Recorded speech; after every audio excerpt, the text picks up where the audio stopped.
ஒரு வருஷத்துக்குள்ள 1000 kilo copper எடுக்கிற என்னுடைய சேலஞ்சில் இன்றைக்கி பார்த்தீங்கன்னாக்கா டே 2. இன்றைக்கி என்ன பண்ண போகிறேன்னாக்கா ஒயர்லேருந்து காப்பர் பிரித்து எடுக்க போகிறேன். இதில் என்ன பிரச்சனைனாக்கா வந்து நம்மளுக்கு இருக்கிறது வந்து நிறைய 3 கோர் ஒயராக இருக்குது.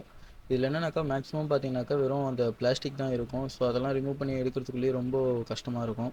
இப்போ நான் என்ன பண்ணுறேன்னாக்கா ஃபஸ்ட்டு 3 கோர் ஒயர்லேருந்து அந்த 3 கோர் ஒயருங்களை வந்து தனித்தனியாக வந்து பிரித்து எடுத்துக்க போகிறேன். அதுக்கப்புறமா தான் அதிலேருந்து நம்ம காப்பரை பிரித்து எடுக்க முடியும்.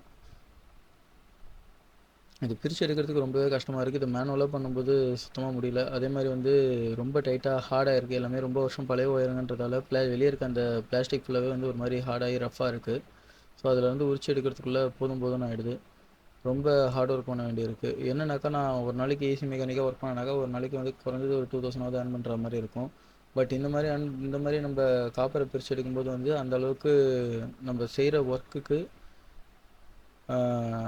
அதுலேருந்து கிடைக்கிற ப்ராஃபிட் நம்மளுக்கு வந்து ஒர்த்தா இல்லையான்றது தான் பெரிய பிரச்சனையே. என்னன்னாக்கா நான் இவ்வளோ கஷ்டப்பட்டு நான் இதில் ஒர்க் பண்ணுறதுக்கு நான் ஒரு வேலைக்கு போனாக்கா இதோட ஈஸியாகவே என்னால் அதிகமாக சம்பாதிக்க முடியும். இருந்தாலும் ஜஸ்ட் ஒரு ட்ரை பண்ணுறோம் அப்படின்றதுக்காக தான் பண்ணிக்கிட்டு இருக்கேன். இந்த மாதிரி காப்பரை உரிச்சு எடுக்கிறது வந்து ஈஸின்னு அப்படின்னு நினச்சி தான் நான் ஸ்டார்ட் பண்ணேன். பட் இது வந்து அந்தளவுக்கு ஈஸியாக இல்லை. உண்மையிலேயே சொன்னோன்னாக்கா இது கொஞ்சம் கஷ்டமாகவே தான் இருக்குது. இருந்தாலும் இந்த சேலஞ்சை நான் கைவிட போகிறதில்ல. ஒரு வருஷத்துக்குள்ளே எப்படியாவது 1000 கிலோ காப்பர் கலெக்ட் பண்ணி காட்டுறேன். அதுக்கு முன்னாடி இன்றைக்கி எவ்வளோ காப்பர் கலெக்ட் பண்ணியிருக்கோன்னு பார்க்கலாம். இன்றைக்கி ஃபுல்லாக காலையிலேருந்து கிட்டத்தட்ட ஒன் டே ஃபுல்லாக ஒர்க் பண்ணியிருப்பேன். பட் ஒன் டே ஃபுல்லாக ஒர்க் பண்ணி என்னால் வந்து ஒரு 1 கிலோ காப்பர் கூட எடுக்க முடியல ஒயர்லேருந்து உரிச்சு. என்னன்னாக்கா எல்லாத்தையுமே நான் மேனுவலில் தான் பண்ணிகிட்டு இருக்கேன். இந்த அளவுக்கு ஹார்ட் ஒர்க் பண்ணுறது எனக்கு செட் ஆகாது. ஸோ அந்தளவுக்கு ஹார்ட் ஒர்க் பண்ணாமே வந்துட்டேன். ஏசி மெக்கானிக் வேலை வந்து ஹார்ட் ஒர்க் தான்.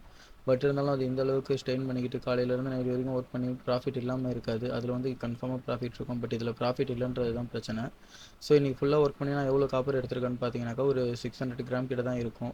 ஸோ இந்த ரேஞ்சில் போனாக்கா ஒரு வருஷத்துக்குள்ளே 1000 கிலோ காப்பர் இல்லை, அரை கிலோ காப்பர் தான் ஒரு நாளைக்கு எடுக்க முடியும். ஸோ அதனால் அது செட் ஆகாது. ஸோ இதுக்கு நெக்ஸ்ட்டு வேறு என்ன சொல்யூஷன்ன்றது வந்து நான் நெக்ஸ்ட் வீடியோவில் போஸ்ட் பண்ணுறேன்.